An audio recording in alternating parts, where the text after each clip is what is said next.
Hello, and thank you for joining us on episode 31 of You're Welcome, the podcast where two guys who don't know squat become experts on everything. I'm Drew. And I'm the Wellerman.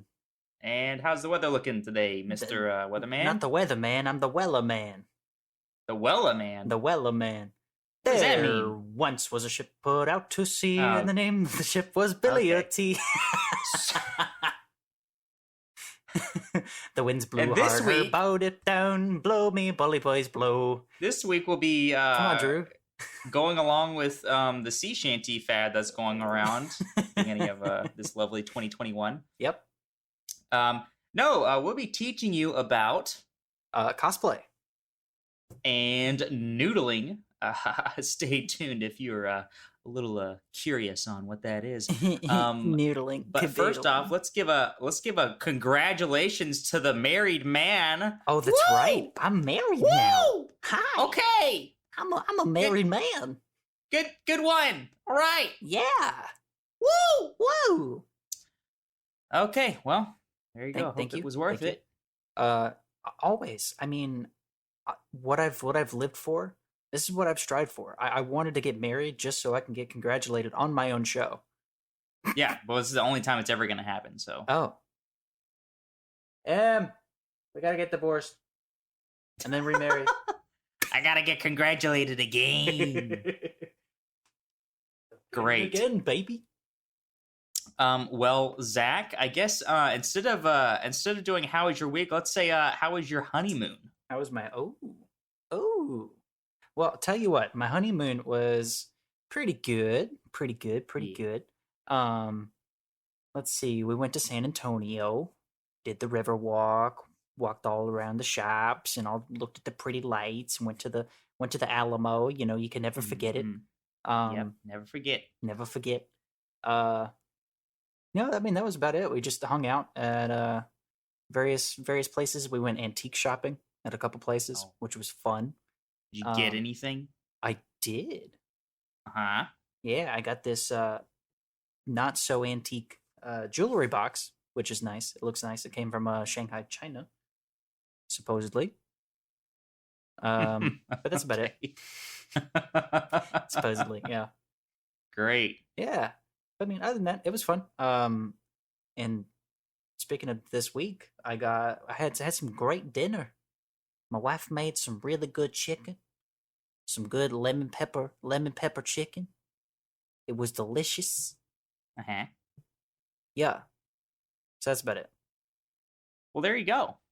I mean, how much more could you ask for? I mean, beautiful wife who can cook and is like so kind and caring, and just I couldn't ask for a better person in my life. Okay, let's pull it together. I'm sorry. Okay, Okay. good. But yeah, that was my week, my honeymoon. How was your week? Did you have a honeymoon too? I did not have a honeymoon this week, No? unfortunately. No electric boogaloo, no part 2. No part 2. No. Oh, let's see. This week, I mean, we've moved out of the holiday phase of work and back into the normal 9 months of the year. Yeah. So I've gone back to just like being like a regular helper instead of like running my own route. Oh. But then today, someone called out for COVID symptoms and then tested positive. So now I'm back to running a route again. So, Hey, there you go. you know, just living the high life. Gonna get you that pay raise? No. Unfortunate. Definitely. Well, not yet. Next month. Next Okay. month I should Okay. get one. It's fine.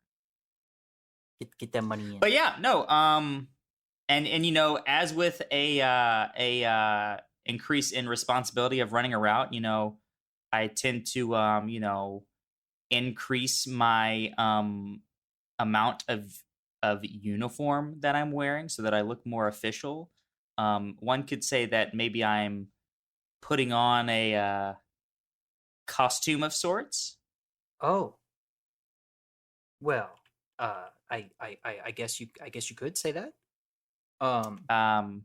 but I feel like lately, I don't know. Maybe I need to turn it up a notch. Maybe I need some help with my clothing Oh, you and do. looking like something that I'm not. You do? Well, guess Maybe I what? do. Guess what? I What? have got the perfect thing for you. Now, just Okay. sit back. Okay. Yep, relax, enjoy yourself, and I'm going to tell you just a little teensy bit about cosplay. So, you want to know about cosplay? You want to know how to dress up? Yes. Boy, do I. Yeah. Yeah. Well, honestly, I can't say much about it that many people already know. It's a bunch of geeky folks dressing up as their favorite character from pop culture. To keep it simple, cosplay it's kind of like dressing up for Halloween, but whenever the heck you want. And usually it's fancier, costs sometimes a lot more money. And oh my god, that person's cosplay looks so much better, and I spent so much time making mine, and oh no, I'm spending too much money just to get into cosplay, and I stop it right now. Don't listen to your dumb brain. Listen to me right now. You dumb brain. Don't let it talk you out of it. Um, Cosplay or costume plus play is supposed to be fun and enjoyable for anyone, regardless of whether or not you have just a Halloween costume in the closet or a 3D printed LED filled work of art. However, like many hobbies, cosplay is something that seems kind of niche, maybe a little hard to get into, but that's really not the case. There are so many ways to get started with cosplay. You just got to jump in and have fun with it. Well, how do you get started per se? Well, Drew, I'm glad you asked.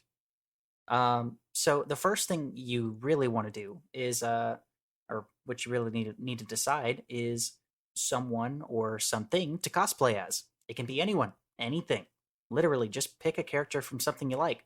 Maybe it's someone from a video game, comic book, anime, movie, or TV series. Male, female, goblin, literally anything goes. If you want to start slow, pick a character with a simpler character design, and look for reference pictures. Now, look for tons of pictures all over the internet. This can range from official concept art to character profiles to fan made art pieces. Just be careful with the fan made art pieces. The look you're going for may not match up with the actual um, character design. So keep that in mind. So, as long as you have an idea for what clothing or look that your character has, you can go from there. Now, some people may be inclined to think that they have to be a certain build or a race to cosplay, but not so. The cosplay community is generally very welcoming, and if you want to pretend to be a character you like, who can stop you? So, let's say you picked your character, know their look and their style, and now it's time to build your cosplay. Okay, now hold on a minute. I'm gonna stop you right there. Yeah, okay. I don't know how to sew, so at this point, I'm done. Right? Like I have to learn how to sew in order to cosplay a costume. Like I have to make a costume. So I'm gonna have to sew, right? No, no.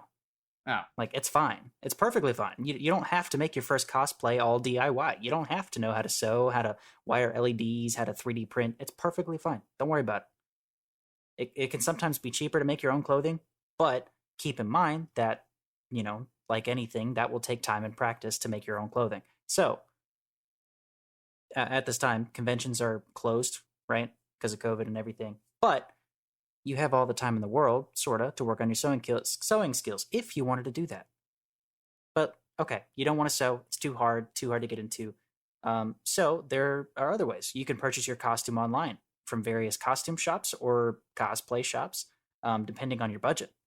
Another note here is that some shops have standard sizes for a majority of their costumes, which, if you don't know by now, people are anything but standard. So if you're buying store made, look out for shops that ask for your measurements and make sure you get the right fit. But let's say you don't have all that money for an elaborate custom fit Mandalorian costume and would rather go with a simple character like, I don't know, Sherlock Holmes. Well, depending on if you choose to look like Holmes from the Victorian era or the modern Benedict Cumberbatch look, you can check your local thrift shops for various items of clothing. going And/or thrifting, baby. Woo! Time to go thrifting. Or again, you can check online. It's pretty easy. Shop around for specific pieces that would fit the Sherlock look that you're trying to go for. Try to shop piece by piece. You'll end up happier with the overall price tag as opposed to looking for cosplay shops online. All right, so you got your costume set. You're feeling great, but what else can you do before your next convention? Props. Props. You need your props. Get them. Buy 'em. Thank you. Use them. It'll accentuate your cosplay. It'll make it look so much better. Oh my god, you don't even know. So one of my favorite things from my days in theater was getting to shop for, build, and or play around with the various props we had around. So like I mentioned before, you can go out and shop around your local thrift or antique shops for props or prop pieces. You can put together to make something new. Or you could try your hand at making your own. But if you don't have a workshop or know how to wood or metal work, a slightly easier method of making props or even costume pieces is by using foam.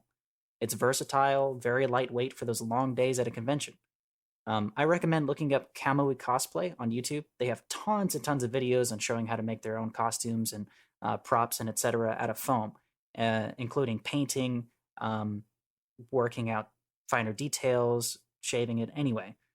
They also have a couple of books out that they're selling all about working with foam as well. So if you want to, check them out. They're really cool. So you've got your props. You purchase them. You've got your costume. You've got your cosplay. Now you can go to Dragon Con and go cosplay, right? Yeah. Go have fun. No. You're forgetting something. Makeup. Oh. Yep, that's right. Guys, too, you got to get some makeup on that face. Even if you're not cosplaying as a goblin or a zombie, if your look is to be realistic, put some basic foundation. Maybe some eyeshadow, maybe a little lipstick, something light and close to your skin color. It will help tremendously at a con. Tons of people may like your cosplay and ask to take pictures with you, which is great. It's fun. And those pictures will turn out 10 times better if you went with makeup than if you went without. So, along with makeup, you may want to consider getting a high-quality wig to make your look the way you want, or just dye and style your hair how you want. It is, however, cheaper and easier on your head in the long run to get a nice wig or a few to style and play around with. So, finally, the last thing you want to do for your cosplay is go out and have fun. The social aspect can be a bit daunting. I know it can be for me sometimes, but the social interaction you get from other cosplayers can be really engaging and fun if you let it. Plus, if you see a person with a really fancy costume, go up and talk to them. Go up and ask them how they put that together. They would love to tell you how they made it. So, wait, this is all for a social interaction? I mean, not necessarily, but that's got to be the hardest part. Yeah, but you'll get over it. Exposure therapy, right? Yeah, exactly. Oh man. So yeah, that's a little basic overview of cosplaying. I mean, just go out and have fun, dress up. It's cool. Zach. Yeah. Thank you for that. You're welcome. Hey. Well, if you're enjoying the show, please take the time to recommend it to just one of your friends this week. It really helps us grow. We don't have any sort of marketing money, and we rely entirely on word of mouth. So if you would do that and do what you can to help us, we would be very grateful. Also, don't forget to send in a 10 to 15 second original music clip. If you are musically inclined, we would love to showcase some of the talents of our listeners into our episodes every week.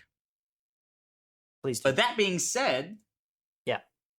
Yeah. All right, Zach? Yeah? I hope you're hungry. I ate already. Well, you ready for course number 2?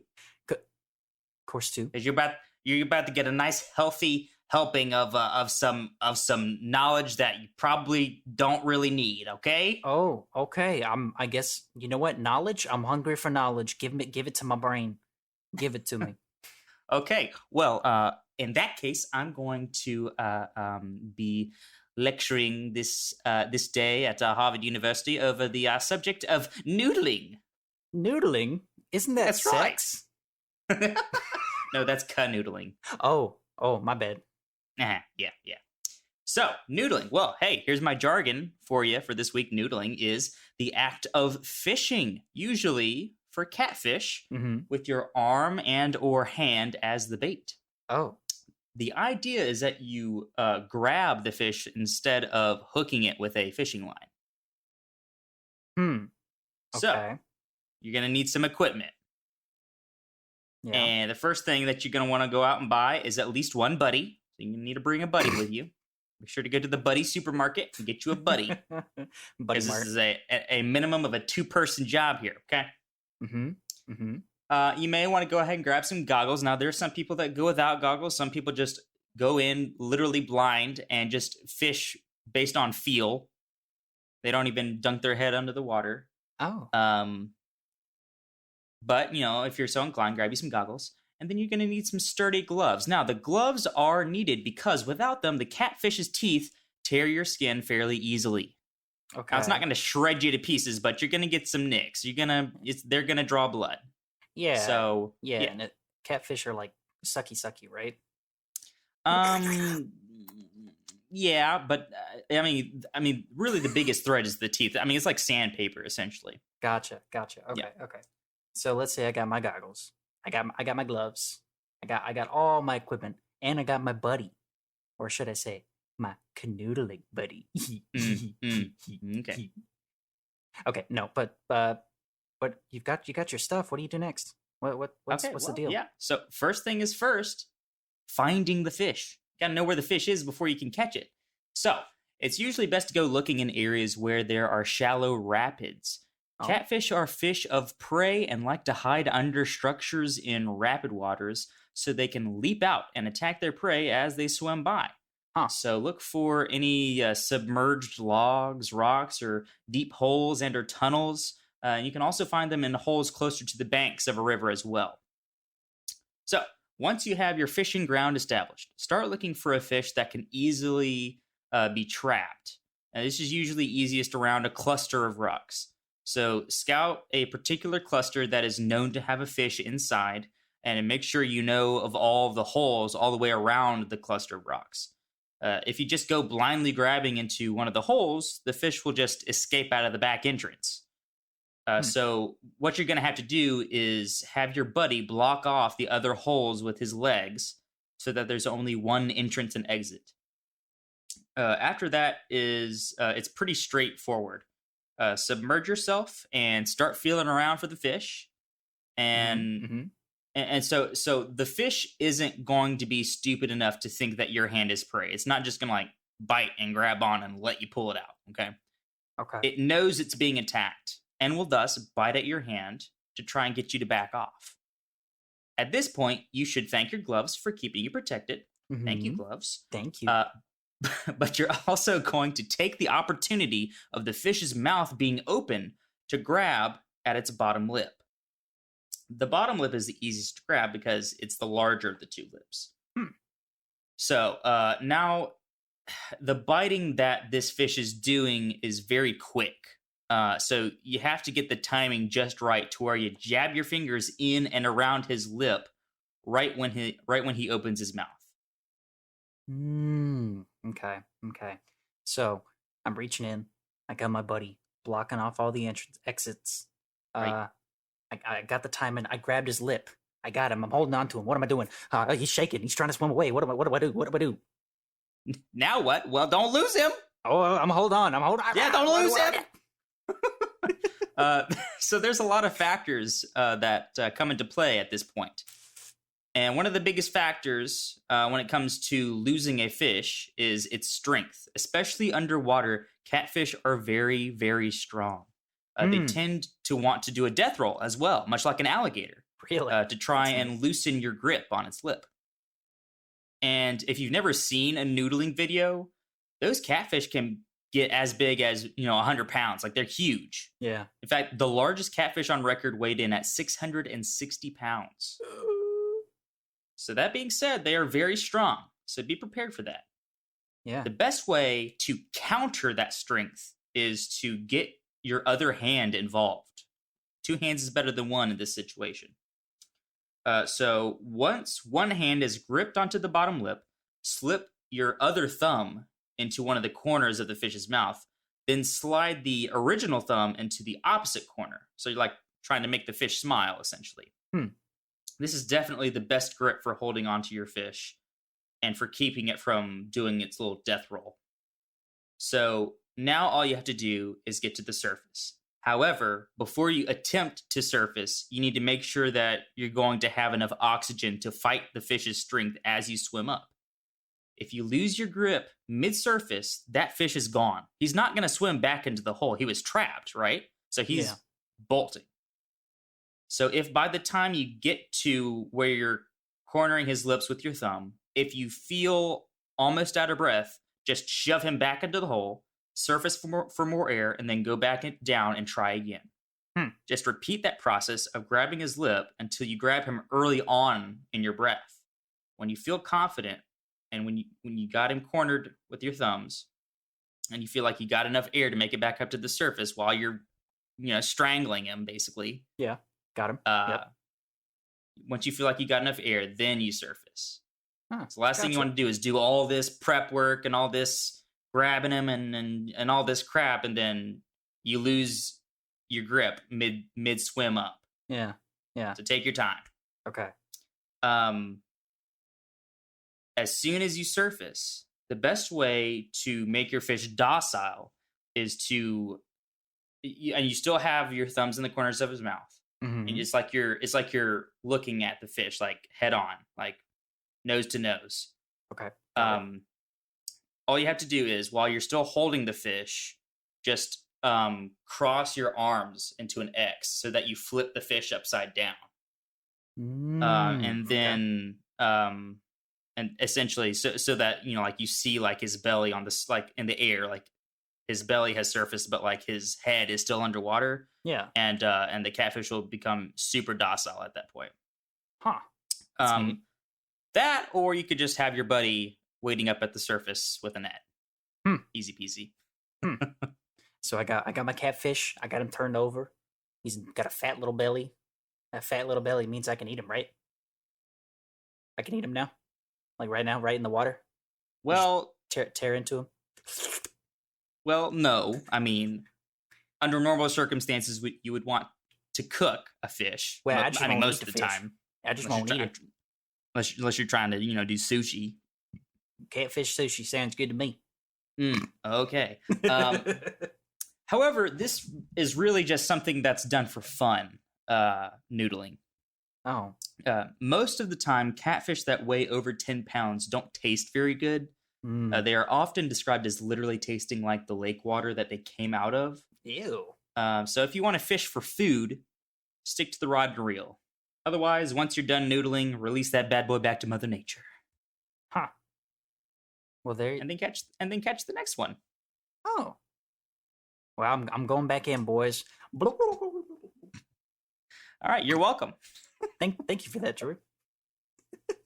Heck yeah. I know how to noodle now. I know how to catch catfish with just my bare hands.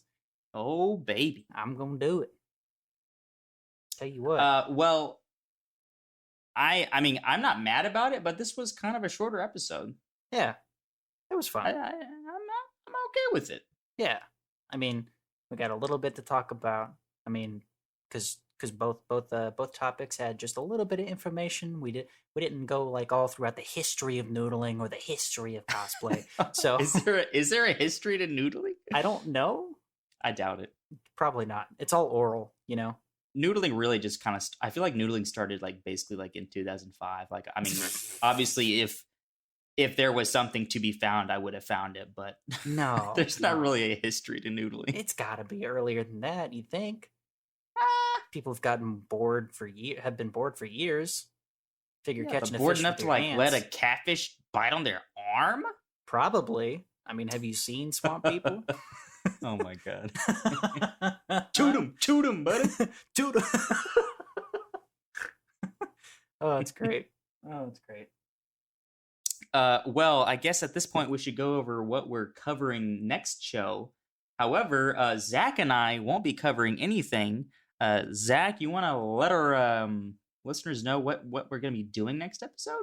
Oh, yeah. So next episode, we have the rare opportunity to interview with I would say, I don't know if he's a super expert, but he's an expert at something. Oh, he's a Big ol' expert. He's a big old expert.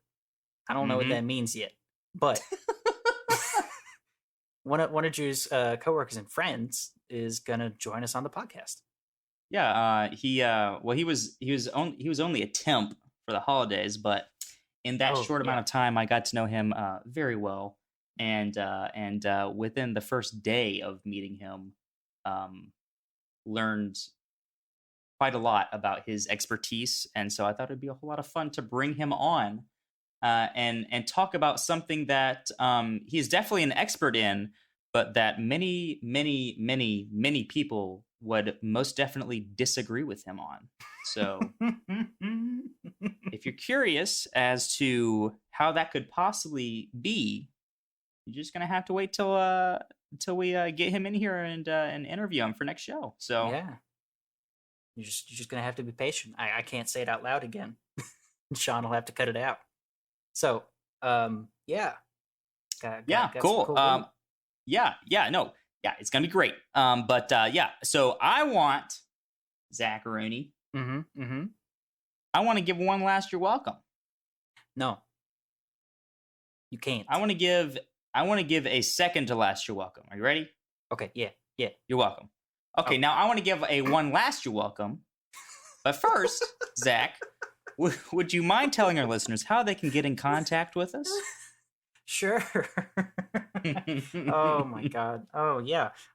So you can follow us on our Twitter. Go ahead and go to our Twitter at your welcome PO1.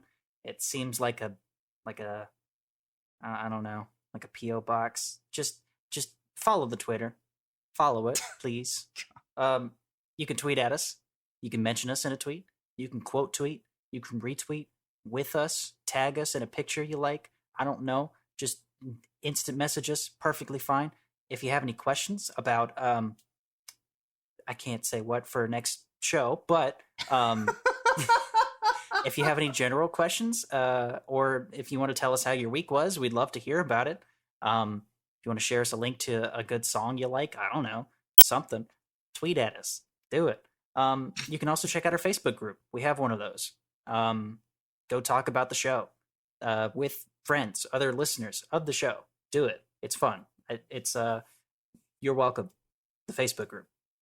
But another way you can get in contact with us is to reach us at our email at yourwelcomequestions@gmail.com. That's YOURE without the apostrophe. Welcomequestions@gmail.com.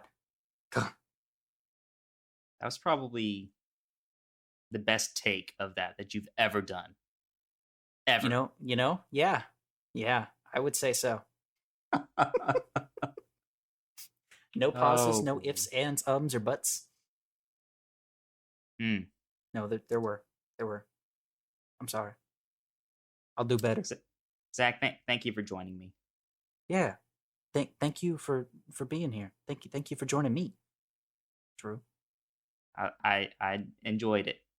I I typically enjoy it every time. typically. Sometimes. Well, yeah. Well, typically.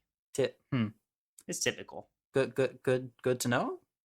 I wonder which episodes you didn't like me on. Well, we'll just leave that for the imagination. But thanks. Thank you, listener, for joining us, all you fishy people.